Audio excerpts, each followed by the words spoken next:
Greetings, Mason Storm here. Today we're going to look at making some Katsudon, which is a really good dish. It consists of a bowl of rice with a cutlet on top. Typically the cutlet is deep fried, but in my case I'm going to bake it because I made deep fried cutlets a couple days ago and a little bit of overlap. So let's get started. To begin with, I'm going to prepare some chicken breasts. I just got them from the store, but they're a little bit thick, so I'm going to cut them in half.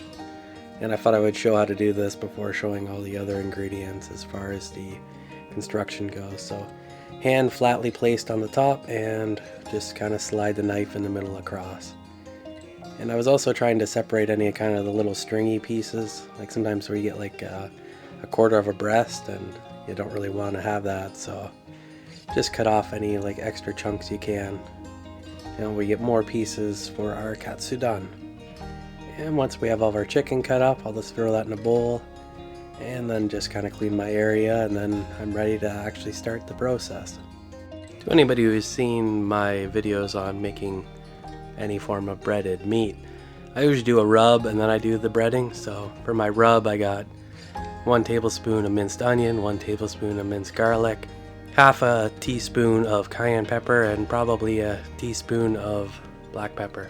Then I have the panko, the flour, the chicken, and eggs. So now we're going to take our spices, we're going to mix them all together.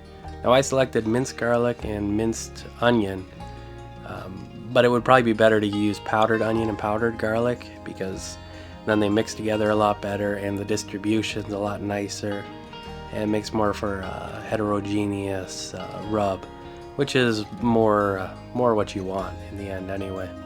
So now that we're done with our rub, we can start working on getting our mixing batter station together. So we're going to start by beating our egg. And once our egg is sufficiently beaten, we'll toss it into a pie plate. Just like that. And then we'll add a little bit of water on top and mix that in a little bit, and then we're good to go with the next step. So we'll get a couple more pie plates out. So we get one for our flour, one for our panko, and get our cooking sheet. That way we got somewhere to set this all when we're done.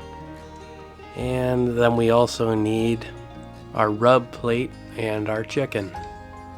And then of course we got to fill up our panko and our flour pie plates.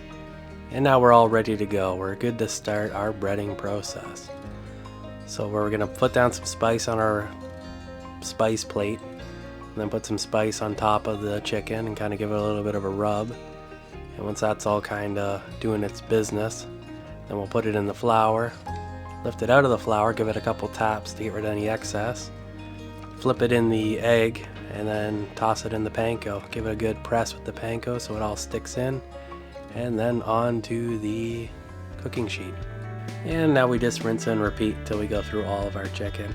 And I think it's a really good idea when you're setting up your breading line that everything is all in order and you just move from one side to the other. I've seen other people where they go back and forth and kind of do a zigzag thing, and it becomes easy to kind of miss a step, do something in the wrong order, because you just kind of zone out like a mindless zombie when you're making your breaded chicken.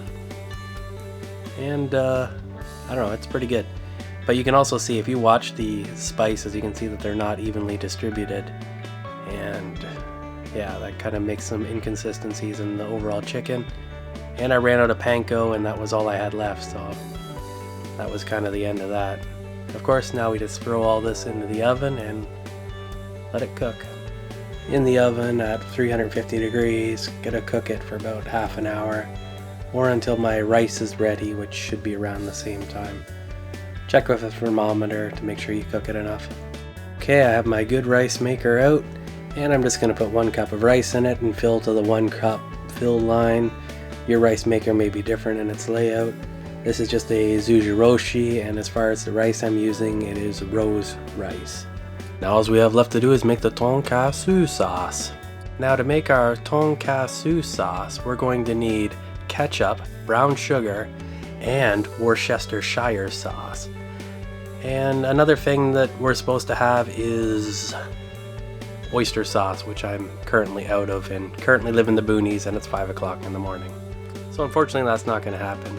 And as you can see, when I opened the ketchup, it sprayed all over the place. Nothing ever goes to plan when making these videos. nothing ever goes to plan. And then we just simply mix them all together, and then we have ourselves our nice little sauce. We want to let this kind of sit and kind of self-marinate for about half an hour. But when our rice is ready, our sauce is ready.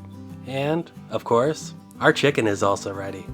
So it's time to start plating it out and enjoy some delicious katsudon.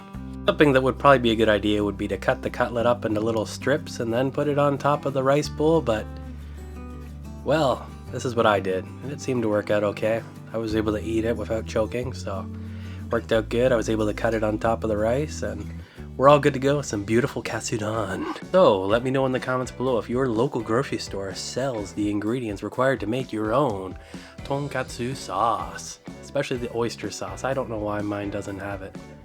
Either way, if you like my content and would like to see more of it, please like and subscribe. And until next time, stay awesome. Merry Christmas, everybody.